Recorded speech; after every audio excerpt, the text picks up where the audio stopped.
Eh bien, on va élever nos pensées vers Dieu, notre Père, intelligence suprême et cause première de toutes choses, et vers tous ces bons esprits qu'il nous envoie et qui nous aident à avancer sur notre parcours évolutif vers le bonheur.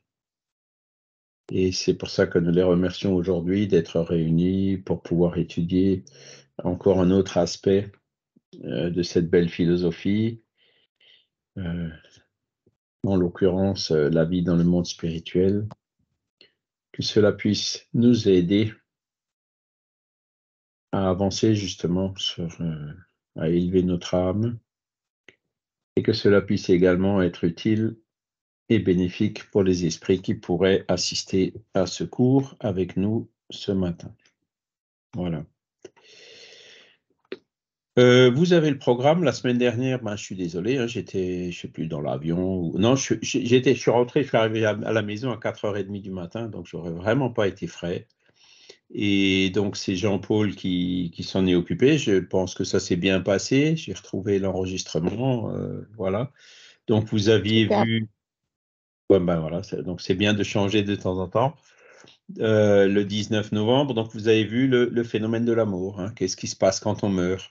C'est bon. Alors, on peut se dire, ouais, on a encore le temps, etc. Mais bon, comme on a 100% de probabilité d'y passer, il vaut mieux, comment dire, se mettre un peu au courant, quoi, essayer de savoir qu'est-ce qu'on peut faire pour préparer ce passage au mieux, sachant que ça peut être dans 5 minutes, comme ça peut être dans plusieurs décennies pour les plus jeunes. Donc, le but, en fait, c'est ça, quoi. Et le fait d'avoir des communications avec les esprits permet une observation quasi directe, donc les esprits qui viennent raconter comment ça s'est passé en fonction de ce qu'ils étaient de leur vivant. Donc la référence à ce sujet, c'est la deuxième partie du Ciel et l'Enfer de Kardec, où il y a des dizaines de communications. Et bien sûr, il y a eu pas mal de compléments faits par Chico Xavier, notamment les lettres qu'il a envoyées le film qui a été fait, qui s'appelle Les Mères de Chico Xavier, où on voit des familles qui étaient inconsolables dans le deuil à cause du départ d'un être cher, retrouver complètement l'envie de vivre, la foi, etc., juste après avoir reçu une lettre avec des preuves d'identité. Donc aujourd'hui, on va voir la deuxième partie de la vie dans le monde spirituel, c'est ça. Qu'est-ce que font les esprits dans le monde spirituel? D'accord? Alors, la vie dans le monde spirituel, je n'ai pas.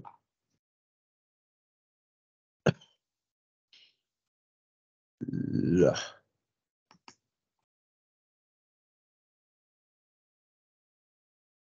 Wow, je pensais que.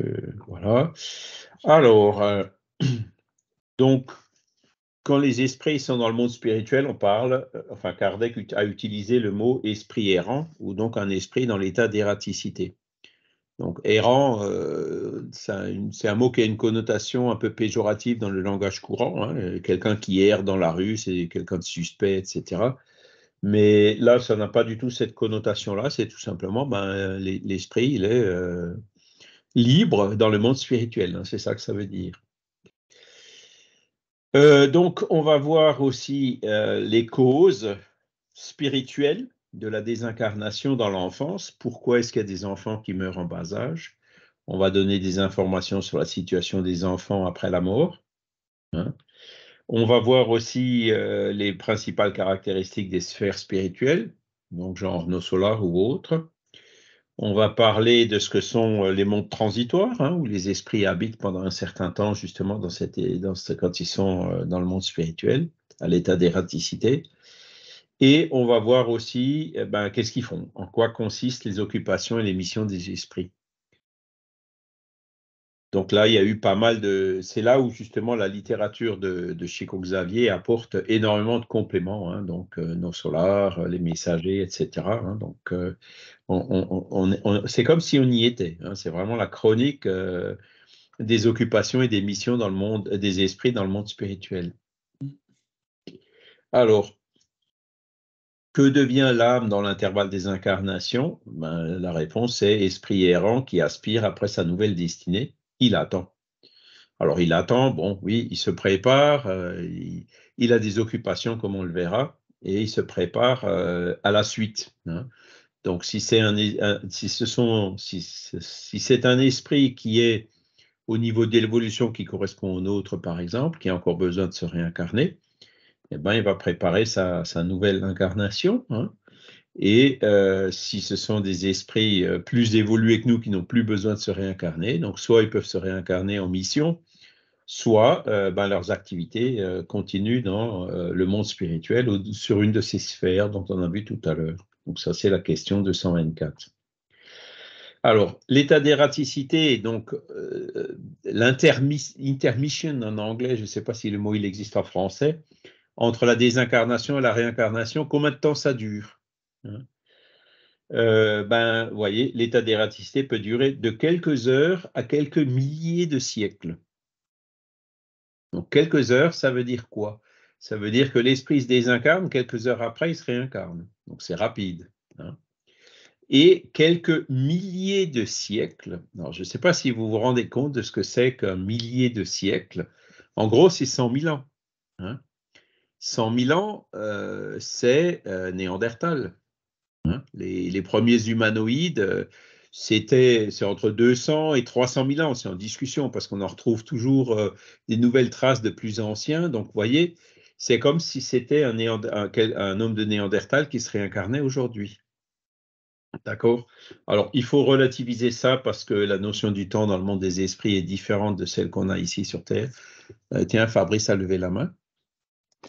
Oui, juste une chose, quelques heures, comment c'est possible? La gestation, enfin la grossesse dure quand même 9 mois, donc comment ça peut être possible en quelques heures? Je comprends pas trop. J'ai du mal à Ben, comprendre là. alors, Euh, ben, la réincarnation se fait au moment de la conception. oui, Donc, donc ça veut quelques dire heures qu'il entre est. la désincarnation et la conception. Les 9 mois, ils viennent après les quelques heures. Ouais, d'accord. Ah oui, d'accord, ok, oui, c'est vrai. Ok. Ah oui, donc Voilà. c'est possible. C'est C'est possible possible. que, à peine décédé, enfin à peine rejoint le monde spirituel, l'esprit est déjà prévu pour se Se réincarner. réincarne. Voilà. D'accord. Alors, là, il y a un sujet justement qui est, ça c'est, comme on appelle le paradigme spirit. Vous voyez, la question 224, elle est claire, hein, dont l'esprit se réincarne que après s'être désincarné.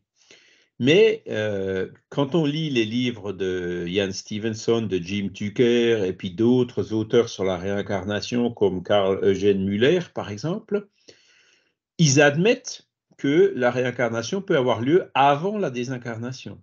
D'accord? Alors ça, bah, c'est, entre guillemets, une anomalie dans le paradigme spirit, hein. Qu'est-ce que ça veut dire? Comment est-ce que c'est possible? Les esprits disent que c'est pas possible et pourtant il y a des cas qui sont observés où où l'esprit s'est réincarné avant de s'être désincarné. Et parfois c'est 1 ou 2 ou 3 ans, hein, plusieurs années. Donc, c'est une question qu'il faudra clarifier avec les esprits, et ben, dès que ce sera possible, leur reposer la question en leur disant, bon, est-ce que ces cas où on pense que la réincarnation a eu lieu avant la désincarnation, est-ce qu'ils sont réels ou pas? Et si oui, comment est-ce que ça peut se produire? Tu vois? Parce que dans les livres de Ian Stevenson et de Jim Tucker, hein, où l'enfant se rappelle de sa vie antérieure, il y a toujours deux explications qui sont possibles, hein. Les réincarnationnistes disent il se souvient de sa vie antérieure, et les non-réincarnationnistes disent c'est un esprit qui l'inspire et qui lui raconte la vie passée sa vie passée à lui d'esprit, et non pas donc c'est pas la personne qui se rappelle de sa vie antérieure, hein. C'est un esprit qui parle de sa vie antérieure par voie médiumnique à celui qui pense se rappeler de sa vie antérieure à lui, hein. Donc, pour faire la différence, c'est toujours pareil, il faut observer. Est-ce que c'est le même genre de vie, le même genre de trait de caractère, etc., hein. C'est une explication qui est possible, mais qui n'explique pas tous les cas. D'accord? Mais elle pourrait, par exemple, expliquer ces cas où cette période où l'esprit se réincarne avant de s'être désincarné. Voilà. Alors, on ne sait pas encore si c'est possible ou pas. Voilà, je vous cite ça comme ça pour que vous le sachiez. Mais bon.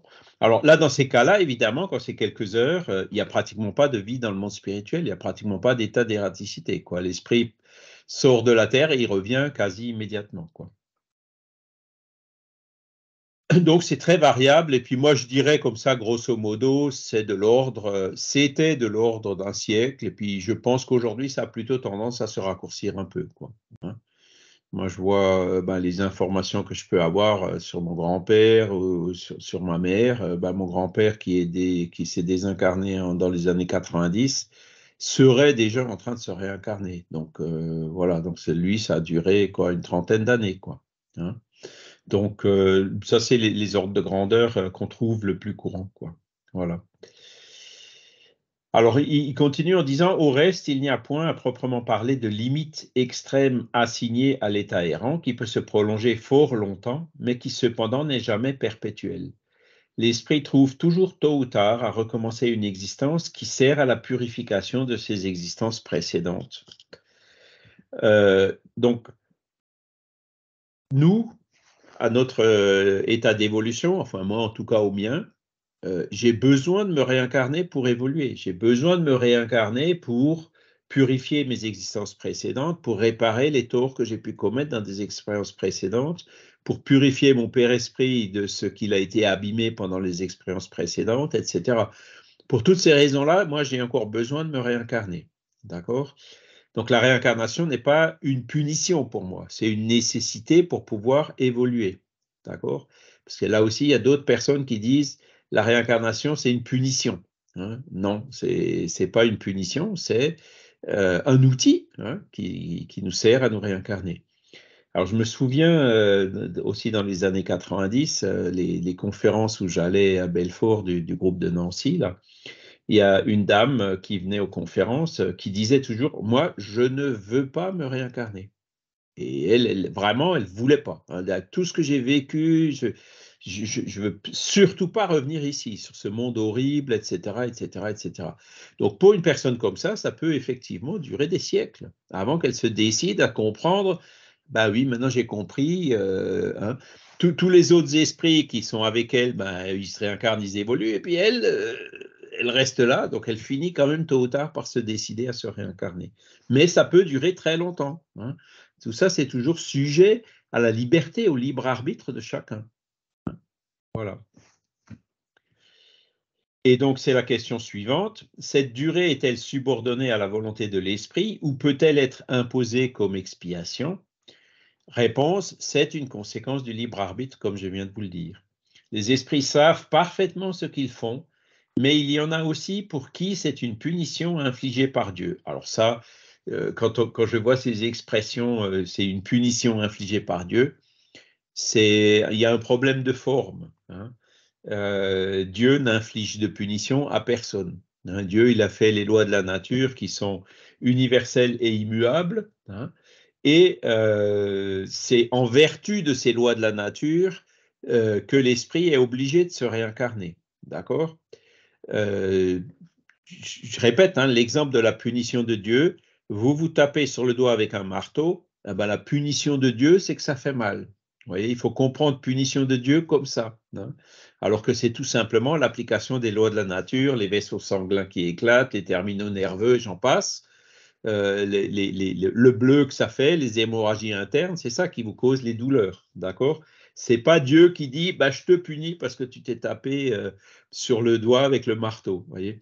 Et ça, c'est un problème de forme qu'on a dans les livres de Kardec, malheureusement, qui est lié au fait que ben, il venait à peine de se libérer du joug catholique à l'époque. Hein. Donc, autant Kardec que les médiums, que les esprits qui se communiquaient étaient encore imprégnés de cette culture catholique. Hein. Je dis même pas chrétienne, mais catholique. Et donc, c'est pour ça que de temps en temps, ils écrivaient les choses de cette manière. Mais aujourd'hui, il faut les comprendre différemment. Hein. Il faut les comprendre comme je vous les explique. C'est juste une question de forme, hein, ce n'est pas une question de fond. Voilà. Alors, dans quel cas est-ce qu'on a ces réincarnations obligatoires, entre guillemets? Ben, vous en avez un bel exemple dans le livre Exit, je me suis tué, qu'est-ce qui s'est passé après, hein, je ne sais pas si vous avez déjà vu ou entendu parler de ce livre, hein, vous le trouverez sur assokardec.fr. Et donc, la personne s'est suicidée en avalant un venin, ben, son père-esprit il est abîmé, et elle a absolument besoin de se réincarner pour et d'avoir un cancer dès son jeune âge et de mourir à l'adolescence. Et ça, c'est pour drainer, pour nettoyer, pour guérir son père-esprit qu'elle a abîmé dans une vie antérieure. Donc là, on a un exemple de ces réincarnations qui sont, entre guillemets, obligatoires. Alors, ça peut être un problème péresprital, comme on le dit. Ça peut aussi être un problème de loi de cause à effet vis-à-vis des relations avec d'autres personnes, etc., hein. Il peut y avoir plusieurs situations qui font que voilà, la réincarnation, elle est pour l'esprit incontournable. Il n'a pas vraiment le choix, il est obligé de se réincarner.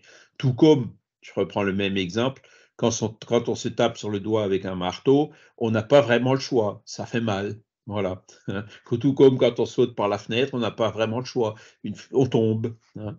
Et ça, c'est tout simplement l'application des lois de la nature. D'accord? D'autres demandent à la prolonger pour. Alors attendez, où est-ce qu'on en est? Il y en a aussi pour qui c'est une. D'autres demandent à la prolonger pour suivre des études qui ne peuvent se faire avec fruit qu'à l'état d'esprit. Alors, tac, tac, tac, c'est la durée. On parle de quelle durée? Ah, c'est la durée entre la désincarnation et la réincarnation. Voilà, j'ai repris le fil. Ben voilà, donc il y en a qui ne se réincarnent pas parce qu'ils ne veulent pas, et il y en a d'autres qui ne se réincarnent pas tout de suite parce qu'ils font une étude ou un développement spécial au niveau spirituel, et donc ben, ils restent dans le monde spirituel le temps qu'il faut pour terminer leurs études. Voilà. Alors, qu'est-ce que ça peut être? Bon, je ne sais pas trop, on en trouve certainement des exemples dans les livres de Chico Xavier. Voilà. Alors, toujours dans cette question 224, il y a vraiment beaucoup de choses dedans. Peut-on dire que tous les esprits qui ne sont pas incarnés sont errants? Réponse, ceux qui doivent se réincarner, oui. Donc là, on précise un peu le sens du mot errant. Errant, c'est entre la désincarnation et la réincarnation. Mais le mot errant, on ne l'utilise pas pour les esprits qui n'ont plus besoin de se réincarner. C'est ça que ça veut dire. D'accord? Alors, on continue. Donc ça, c'est le premier, c'est cette question, la définition de l'ératicité. Deuxième partie, c'est pourquoi est-ce qu'il y a des enfants qui meurent en bas âge, hein? L'enfant qui meurt en bas âge, n'ayant pu faire de mal, son esprit appartient-il au degré supérieur? Ah, ça, je vous rappelle que c'est, par exemple, la doctrine catholique, hein, qui dit, qu'est-ce qui se passe avec les enfants qui meurent? Ah ben, ils vont directement au paradis. Mais qu'est-ce qu'ils ont fait pour mériter d'aller au paradis? Hein? Ben, rien, ils étaient enfants. Donc, quelque part, et il y a eu des aberrations du genre, une personne qui tuait des enfants, et quand on lui a demandé pourquoi vous tuez des enfants, ben c'est pour les envoyer directement au paradis. Vous voyez le genre de travers que ça peut occasionner, ce genre de choses. Alors que là, la réponse des esprits, elle est différente. Elle dit, s'il n'a pas fait de mal, il n'a pas fait de bien, et Dieu ne l'affranchit pas des épreuves qu'il doit subir. S'il est pur, ce n'est pas parce qu'il était enfant, mais parce qu'il était plus avancé. En gros, ce que ça veut dire, c'est que nos enfants, ce sont de vieux esprits, hein. L'esprit d'un enfant de 2 ans, c'est un esprit qui a eu plusieurs vies, hein, qui a fait beaucoup de bien ou beaucoup de mal, enfin voilà, qui a tout son passé historique, et donc il est ce qu'il est. C'est vrai que pendant l'enfance, il y a ce côté d'innocence, cet oubli qui justement sert beaucoup à l'éducation, hein. L'enfant, c'est comme une éponge qui absorbe tous les conseils, tout ce qu'on peut lui dire, beaucoup plus facilement qu'à l'état d'adolescence et encore plus facilement qu'à l'état adulte, hein. Mais si l'enfant, ça peut très bien être un esprit retors sous son voile d'innocence de l'enfance, voyez. Et ça peut aussi, à l'inverse, être un esprit très évolué. Donc, ce que l'enfant, après sa mort, va devenir, ben, ça dépend de ce qu'il est. Ça dépend de son état d'évolution. D'accord? Et donc, c'est donc une réponse qui est beaucoup plus juste, beaucoup plus équitable que celle qui consiste à dire non, quand l'enfant meurt en bas âge, il va directement au paradis, quoi, qui n'a pas la même logique, quoi, le même fondement. Alors, pourquoi est-ce qu'il y a des enfants qui meurent en bas âge? La durée de vie de l'enfant peut être pour l'esprit qui est incarné en lui le complément d'une existence interrompue avant le terme voulu, et sa mort est souvent une épreuve ou une expiation pour les parents. Donc ça, c'est question 199. Donc, une existence interrompue avant le terme voulu, qu'est-ce que ça veut dire? Ben, ça veut dire suicide, direct ou indirect, hein. C'est André Louis, par exemple, hein, qui est mort par les excès, par ses différents excès, alcool, tabac et autres, hein.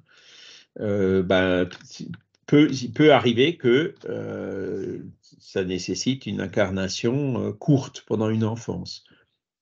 Il y a plusieurs autres exemples. Un autre exemple qui me vient à l'esprit, c'est au Brésil, il y a eu longtemps des débats sur l'avortement. Il y en a toujours d'ailleurs, hein. L'avortement est toujours interdit au Brésil.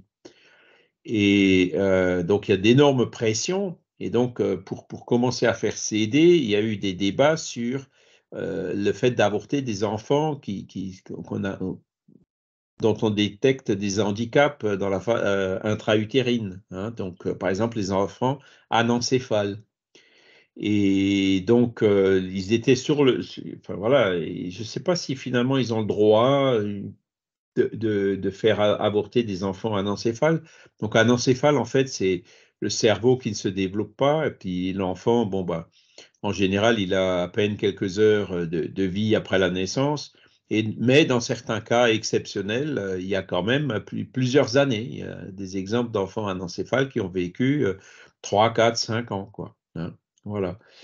Et donc, la question, c'était est-ce qu'il faut avorter ces enfants ou pas? Et pendant cet épisode, il y a eu un cas d'un couple qui était justement dans cette situation-là, qui a eu un enfant anencéphale, donc à qui on a proposé de l'avortement, qui ont refusé. Et donc, ils ont laissé l'enfant naître, qui s'est désincarné évidemment le lendemain, voilà, hein, comme c'est le cas le plus souvent. Et donc, c'était une épreuve assez difficile pour eux, mais plus tard, ils ont reçu un message d'un esprit qui disait merci de m'avoir laissé naître, parce que ça m'a permis d'épurer mon père-esprit. J'ai eu besoin de ça, hein, pour épurer mon père-esprit. Et maintenant, je vais pouvoir me réincarner en tant qu'enfant tout à fait normal. Et puis, ben, quelques temps plus tard, la femme est retombée enceinte et ils ont eu un enfant tout à fait normal. Donc, vous voyez, c'est encore un exemple d'une existence interrompue, voilà, d'une durée de vie courte, hein, d'un mort en bas âge. L'idéal, c'est de laisser faire la nature. Voilà. Toutes ces choses-là, hein, même les handicaps physiques qu'on avorte aujourd'hui avec beaucoup de facilité, hein, on fait un avortement thérapeutique, hein, pas un avortement volontaire, eh ben, faudrait laisser faire la nature parce que c'est ce qu'il y a quand même de mieux pour cet esprit-là, même si évidemment pour les parents c'est toujours une épreuve difficile. Comme il le dit là, hein, la mort des enfants en bas âge est souvent une épreuve ou une expiation pour les parents. D'accord? Et dans le cas de Exit, hein, la mère qui va accepter la réincarnation de cet esprit qui s'était suicidé savait, hein, avant même la conception qu'elle allait mourir à l'adolescence. Et pourtant, perdre un enfant à l'adolescence, c'est difficile pour des parents, hein.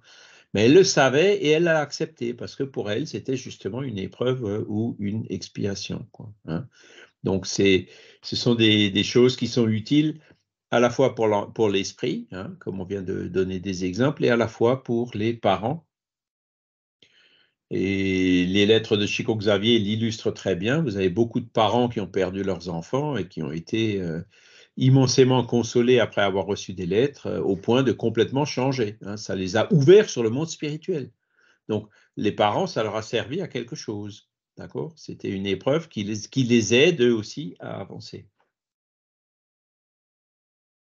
Alors, la suite. Suivant que l'esprit est plus ou moins épuré et dégagé des liens matériels, le milieu où il se trouve, l'aspect des choses, les sensations qu'il éprouve, les perceptions qu'il possède, varient à l'infini.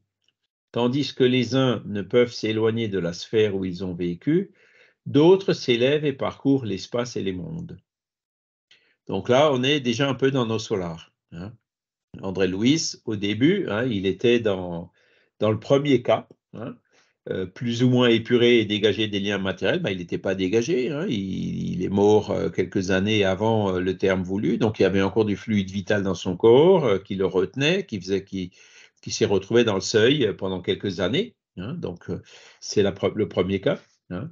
Et ensuite, ben, il a fini par pouvoir être secouru et il a pu parcourir l'espace et les mondes. Alors, pas aussi librement que ça, hein, il a pu aller à nos solars, il a pu, avec autorisation de sa mère, aller voir, visiter, hein, non pas rester, visiter le monde où vivait sa mère, hein, mais il n'était pas encore assez élevé pour pouvoir y rester.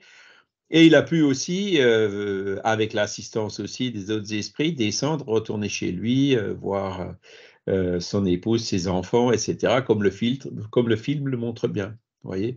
Donc là, vous voyez que dans l'Évangile selon le spiritisme, chapitre 3, item 2, vous avez la base, hein, qui a été illustrée dans ce livre Nos Solars. D'accord? Et ce qui gouverne dans le monde des esprits, c'est la loi d'affinité. On se retrouve toujours là où nos affinités nous attachent, hein, qui se ressemblent s'assemblent, comme on dit, et puis c'est la loi qui gouverne dans le monde spirituel, ben c'est exactement celle-ci. C'est cette loi d'affinité. Celui qui était attaché à sa famille ou à ses biens matériels, à son or ou à sa maison ou à sa voiture, eh ben, il va rester attaché à sa voiture même après la désincarnation, hein. Et il sera très triste quand il verra que les enfants bradent la voiture ou les héritiers, etc. Et c'est ça qui crée souvent des situations un peu compliquées, de perturbations, etc., hein. Alors, il y a des gens qui poussent ça un peu à l'extrême en disant, bon, ben voilà, le garde-robe du défunt, j'y touche pas, hein, je laisse tout tel que c'était justement pour pas l'embêter, hein. Alors, il y a du pour et du contre dans ce genre d'attitude, hein. Le pour, bah, c'est une attitude de respect si justement l'esprit y était très attaché et qu'il est encore là. Et le contre, c'est que bah, quelque part, on l'encourage à rester attaché à la matière, alors qu'il faudrait plutôt l'encourager à s'en détacher, quoi. Donc, il faut savoir peser et trouver le juste milieu. Voilà. Et alors évidemment, ben, la loi d'affinité dépend de notre état d'évolution, hein. Des esprits qui ont des états d'évolution similaires s'attirent, hein. Et donc, la mère d'André Louis, par exemple, c'était un esprit qui était plus élevé que lui et qui était dans un monde où lui, il a pu y aller pour visiter, pour voir, pour avoir un avant-goût, hein, mais il n'a pas pu y rester parce que ça ne correspondait pas à son niveau d'évolution. S'il était resté là-bas, ça aurait été un peu comme le cancre, hein. Il n'aurait pas été en phase avec son niveau d'évolution et ça ne lui aurait pas forcément servi lui-même pour évoluer, hein. Pourquoi nous, on est incarnés sur la Terre, qui est un monde si difficile, où on a toutes ces guerres, tout cet égoïsme, etc. Ben, c'est parce qu'on a besoin de ça pour évoluer.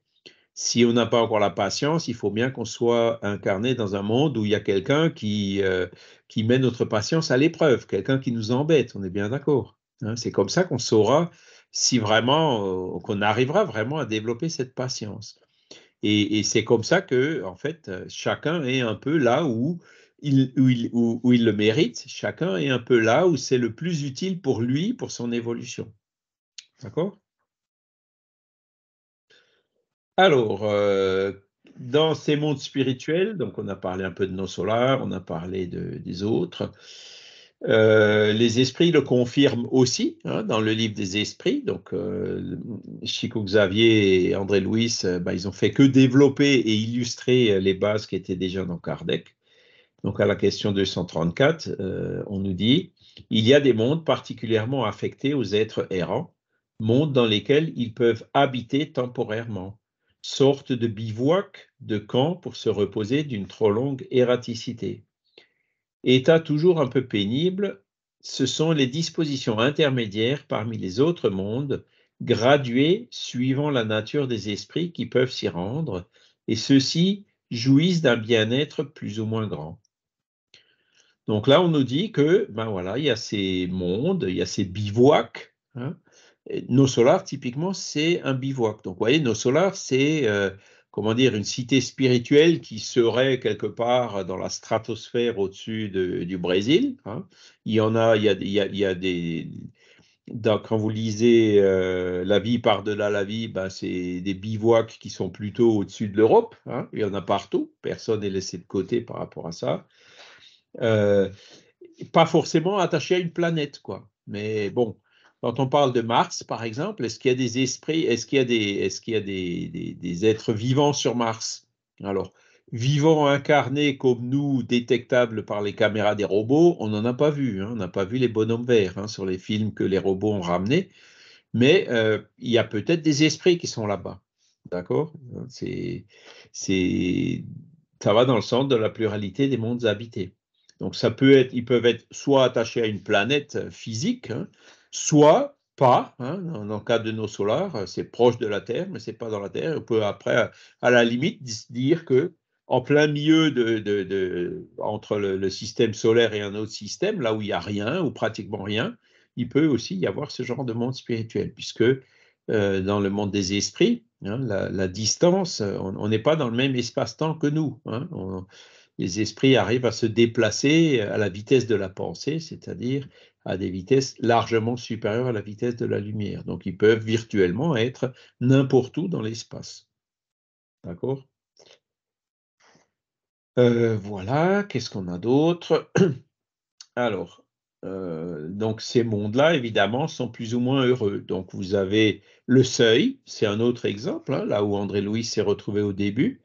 Alors, où est-ce que c'est? Ben, c'est peut-être plus proche de la Terre, hein, dans des endroits un peu plus denses, un peu plus matériels, où il a été. Et donc, à un moment donné, il est sorti de là-bas pour aller à Nos Solars, où c'était un peu mieux, il y avait de meilleures vibrations. Hein, donc, vous en avez de différents types. Quand vous lisez la littérature par exemple, comment elle s'appelle? Mémoire d'un suicidé, Yvonne Pereira, hein, elle parle de la vallée des suicidés. Hein, les suicidés qui se retrouvent dans un lieu déterminé dans le monde spirituel, réunis. Et donc, la vallée des suicidés, évidemment, c'est pareil, c'est un peu comme le seuil, c'est pas un endroit qui est très agréable à vivre. Voilà. Et vous avez d'autres livres de Chico Xavier, par exemple, qui disent que pour les enfants qui sont morts en bas âge, il y a aussi des cités spirituelles, comment dire, dédiées pour accueillir les esprits de ces enfants. Même si les esprits de ces enfants sont parfois de vieux esprits, comme je l'ai dit tout à l'heure, tout de suite après leur désincarnation, l'esprit aura encore les caractéristiques de l'enfant. Hein. Il mettra quand même un peu de temps. Hein. Il aura besoin d'être dans une cité pendant un certain temps afin de pouvoir retrouver pleinement sa faculté d'esprit, hein, de ressortir de cette phase de l'enfance, même à l'état d'esprit. Alors, que font les esprits dans le monde spirituel? Alors, les esprits, les âmes ou esprits ont des occupations en rapport avec leur degré d'avancement, en même temps qu'ils cherchent à s'instruire et à s'améliorer. Donc là, je pense que tous les livres le montrent, hein, que bah, il y a des cours, il y a des conférences. Qu'est-ce que faisait André Louis? Ben, il allait visiter différents endroits. Et il a écrit aussi hein, pour transmettre ses livres à Chico Xavier, hein, l'esprit d'André Louis. Donc, ben voilà, ils s'occupent, ils travaillent, ils essayent de faire quelque chose d'utile. Ils cherchent à s'instruire, ils cherchent à s'améliorer. Hein. Donc, on peut effectivement s'instruire et s'améliorer et donc, dans une certaine mesure, évoluer à l'état errant. Hein. Mais comme on l'a vu tout à l'heure, à un moment donné, il faut qu'on se réincarne parce qu'il y a certaines choses qu'on n'arrivera à résoudre qu'en en se réincarnant. Hein. Voilà. Et donc, la hiérarchie dans le monde des esprits, c'est le niveau d'évolution. Hein. C'est pas celui qui crie le plus fort ou celui qui a été pistonné. Ça existe sur Terre, mais ça n'existe pas dans le monde des esprits. Là-bas, c'est vraiment chacun qui se retrouve selon, entre guillemets, son autorité morale, hein, selon son niveau d'évolution, à la fois intellectuelle et morale. Hein. C'est comme ça que s'établit la hiérarchie dans le monde des esprits. Alors, question suivante de Kardec, les occupations des esprits sont-elles incessantes? C'est-à-dire, est-ce qu'ils travaillent tout le temps? Réponse, incessante oui, si l'on entend que leur pensée est toujours active. Car ils vivent par la pensée. Hein. C'est par la pensée que l'esprit s'instruit, s'améliore, donne des cours, voilà, qu'il agit, quoi. Hein. Mais il ne faut pas assimiler les occupations des esprits aux occupations matérielles des hommes. Cette activité même est une jouissance par la conscience qu'ils ont d'être utiles. Donc, en d'autres termes, ça veut dire que les esprits sont en fait heureux de faire quelque chose, ils sont heureux de travailler. Hein. Dans le film, je prends toujours l'exemple de No Solar, hein, parce que c'est vraiment sur l'après-vie, c'est un peu une référence, quoi, même si évidemment tout n'est pas forcément absolument conforme à la réalité, mais c'est quand même une excellente illustration. Quand on voit l'esprit d'André Louis dans le dispensaire, hein, et il y a un esprit qui arrive à l'état perturbé, et puis lui qui était médecin dans sa vie passée, qui commence à vouloir comment dire, utiliser sa science médicale humaine pour aider cet esprit. Et ça s'est pas bien passé, quoi. Ça n'a pas fonctionné du tout, quoi.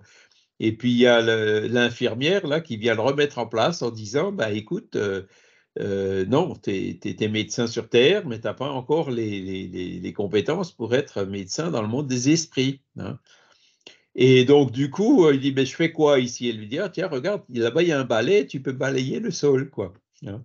Alors, c'est évidemment un peu caricatural, mais c'est quelque chose qui a énormément parlé, qui parle énormément, parce que mon épouse, son frère, il est mort d'un cancer il y a une dizaine d'années, et donc, quand il était déjà malade, elle lui a conseillé de regarder le film Nos Solar, hein, et puis, donc, il l'a regardé.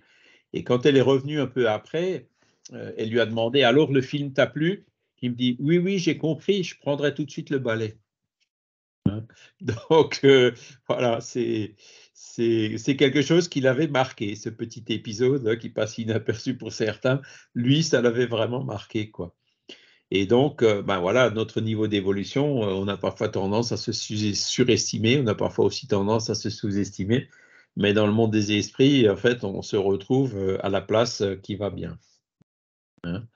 Et donc, le fait de travailler, déjà ici sur Terre, quand on arrive à aider, quand on arrive à faire quelque chose d'utile, ça nous apporte cette satisfaction, cette paix de la conscience et tout. Hein.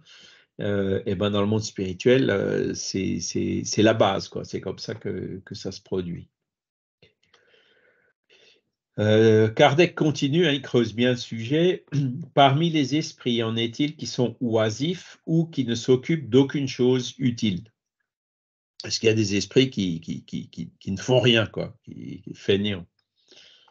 Réponse, oui, mais cet état est temporaire et subordonné au développement de leur intelligence.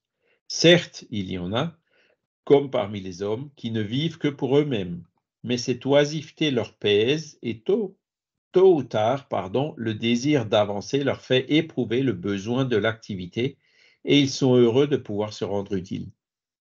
Donc, euh, c'est vrai que même ici sur la Terre, les personnes qui sont oisives, alors il y en a qui passent toute leur vie à rester oisifs, mais bon, en fait, c'est une vie qui a été perdue, quoi. Ils n'ont rien fait, ils n'ont pas avancé. Forcément, un jour, tôt ou tard, là, en l'occurrence, ce sera quand ils retourneront dans le monde spirituel, ils se rendront compte que ce n'était pas dans leur intérêt de rester comme ça. Et quand on est à l'état d'esprit, on s'en rend compte peut-être de façon un peu plus forte et un peu plus directe, quoi. Hein.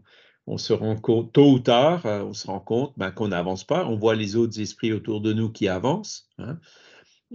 Tout comme vous prenez encore une fois le livre Les Messagers, hein, vous voyez que au début, ils sont là, ils font des cours. Ah moi, après, je vais faire ci, après, je vais faire ça. On voit les esprits, en fait, qui avancent, qui progressent, quoi, grâce à leur activité. Et donc, celui qui fait rien, il n'avance pas et il voit tous les autres qui avancent, qui le dépassent, entre guillemets, quoi. Il finit aussi tôt ou tard par se décider à dire, ben voilà, il faut que j'apprenne aussi, il faut que j'avance aussi, et donc pour ça, il faut que je fasse ce que les autres avaient fait, c'est-à-dire faire quelque chose d'utile, hein. Voilà. Alors, là, on est dans la question 569.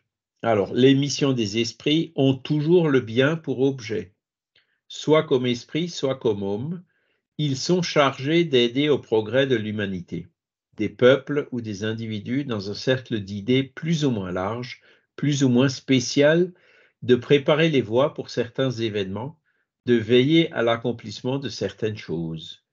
Quelques-uns ont des missions plus restreintes et en quelque sorte personnelles ou tout à fait locales, comme d'assister les malades, les agonisants, les affligés, de veiller sur ceux dont ils deviennent les guides et les protecteurs, de les diriger par leurs conseils ou par leurs bonnes pensées qu'ils suggèrent.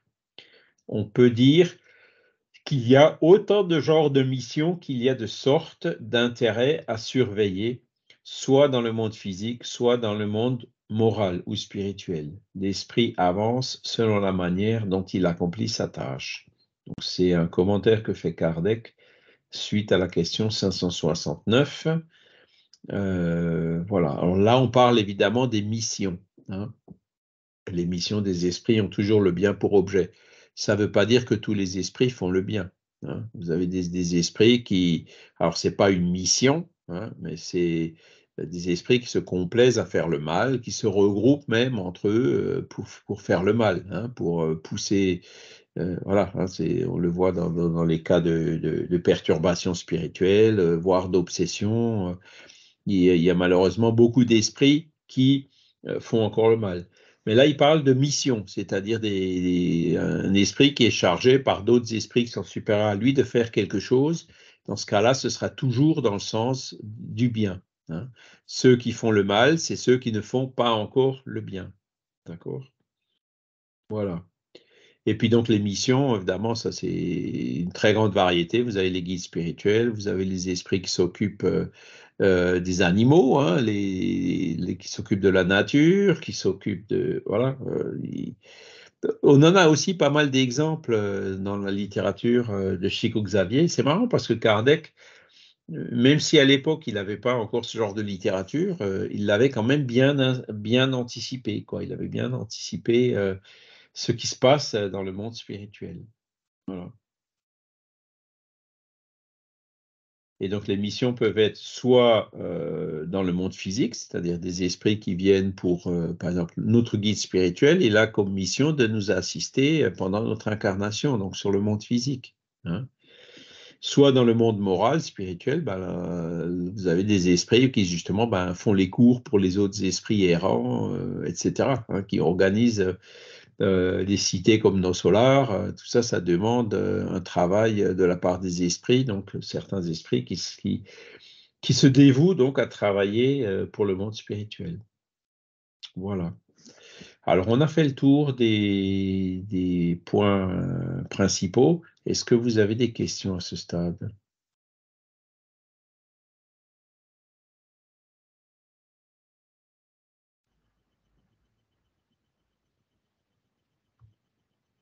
Alors, bonjour Carla, je suis désolé, je viens à peine de voir que vous étiez dans la liste, dans la file d'attente.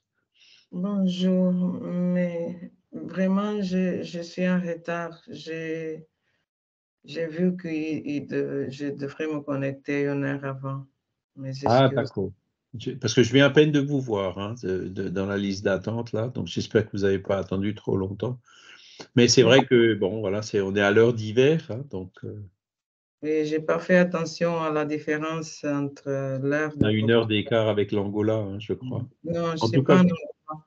Je suis au Portugal. au Portugal, c'est pareil, vous avez une heure de Oui. moins que nous. Ouais. Oui. Et Mais merci. bienvenue, bienvenue. Merci. Voilà, donc on vient de terminer le cours, hein, donc Oui. vous avez peut-être déjà reçu le livre ou le fascicule, là, Jean-Paul vous l'a peut-être envoyé, sinon je peux vous le renvoyer. Oui. Et Oui. puis, donc, on vient de voir donc les différents sujets donc, de la vie dans le monde spirituel, hein, les esprits errants, pourquoi il y a des enfants qui meurent en bas âge, que deviennent les enfants après la mort, les colonies spirituelles, les mondes transitoires et les occupations et les missions des esprits. Et j'étais justement en train de demander si les participants ont des questions sur ce qu'on a vu aujourd'hui. OK. Tout est clair? Vous êtes prêts? Ready for the show? Bon, ben voilà, c'est bien.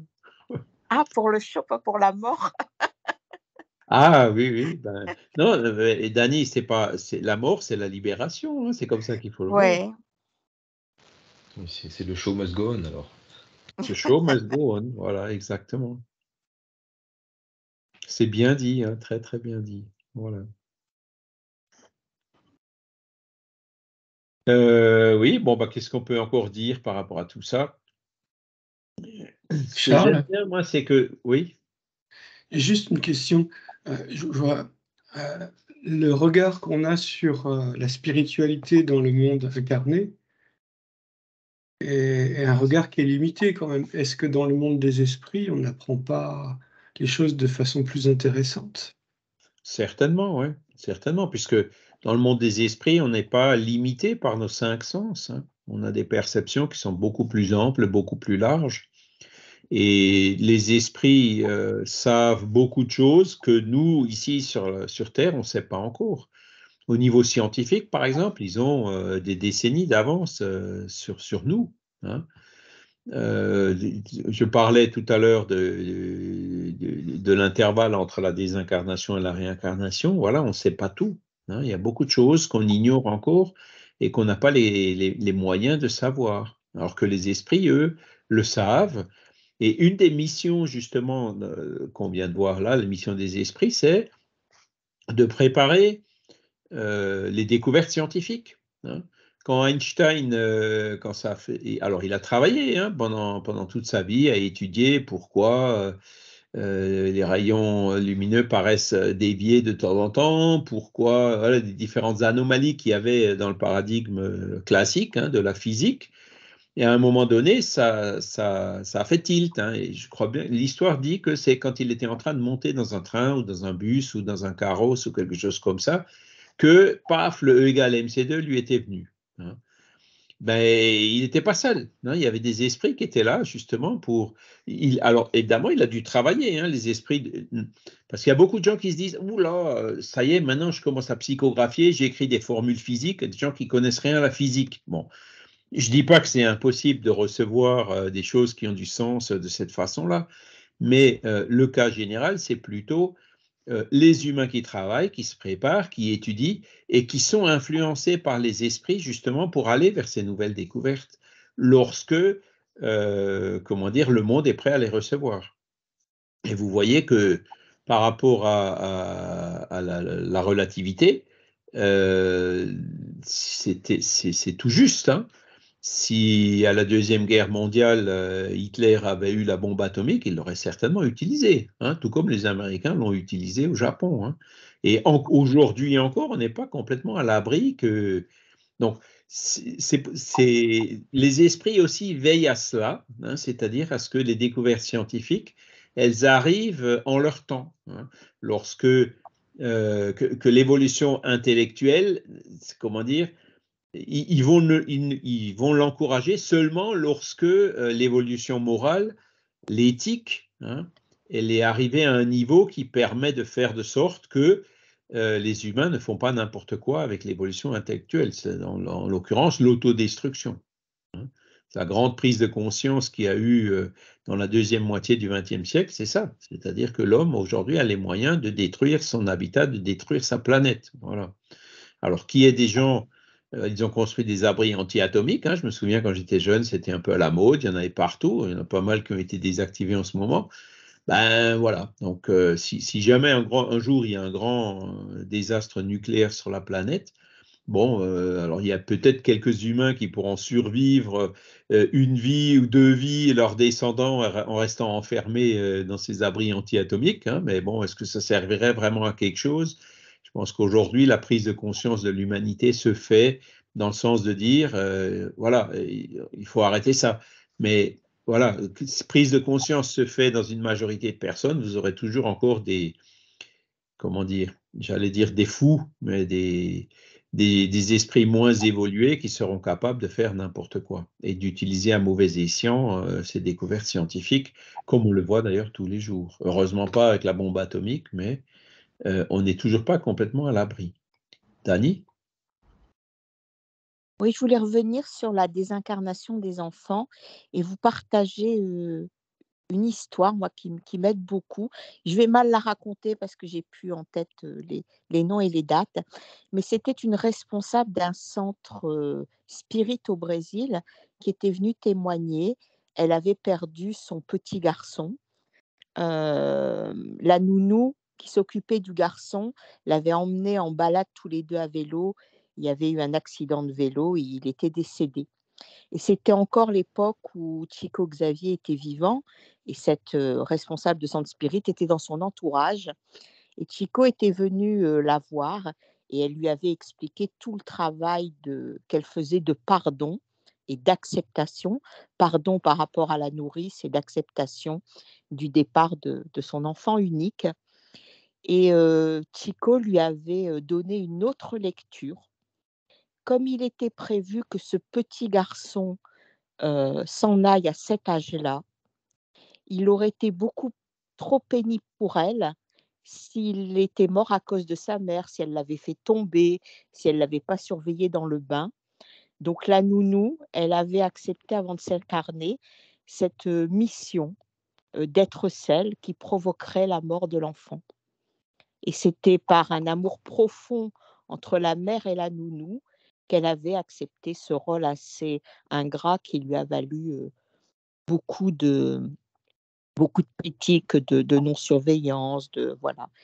Et donc cette responsable de centre brésilien avait fait tout ce travail de retournement de cœur pour aller prendre dans ses bras la nounou et comprendre que derrière cet accident, il y avait eu un geste nécessaire, mais d'un immense amour, quoi. Oui, alors Daniel, cette histoire, je la connais, elle est racontée, elle est illustrée dans le film Les Mères de Chico Xavier. Ah oui, d'accord. Ah oui, oui, oui, elle y est. C'est un film qui est excellent, hein, vraiment, je vous le conseille. Je ne sais pas si je vais le trouver. Non, je ne pense pas que je l'ai. J'ai dû les prêter à quelqu'un récemment, je ne me rappelle plus qui. Je regarderai. Mais Les Mères de Chico Xavier illustrent exactement cette histoire que tu viens de raconter. D'accord. Ah ouais, c'est une histoire qui est connue. Et donc, dans la revue Spirit, vous avez depuis maintenant plusieurs années hein, une série d'articles, on en est au 45e ou quelque chose comme ça, où on reprend donc les épisodes du livre La vie triomphe, hein, qui a été écrit par le frère de la docteure Marlène Nobré, et où on voit chaque fois plusieurs cas de ces lettres, des personnes ou des enfants mourant en bas âge ou à l'adolescence, et l'effet que, avec toutes les preuves d'identité, etc., et l'effet que cela a fait sur leur famille, quoi, qui était en deuil, inconsolable, etc. Voilà. Donc le film s'appelle Les Mères de Chico Xavier. Je pense que celui-là, vous devrez le trouver sur YouTube, hein, sans problème. Michel? C'était ça ce que je voulais dire. Qu'on pouvait Ah, envoyer le film sur YouTube et que les mères racontent aussi deux autres histoires, 3 histoires en tout. ah bah, yes. Il est toujours sur YouTube en portugais, sous-titré en français. Merci Michel. Voilà, c'est celui-là. Et Jean-Pierre, il l'a hein, en DVD. C'est un film qui est magnifique. Hein. C'est un film qui est vraiment très, très beau. Et qui est justement sur ce sujet-là, quoi. Voilà. Est-ce que vous avez d'autres remarques ou d'autres questions?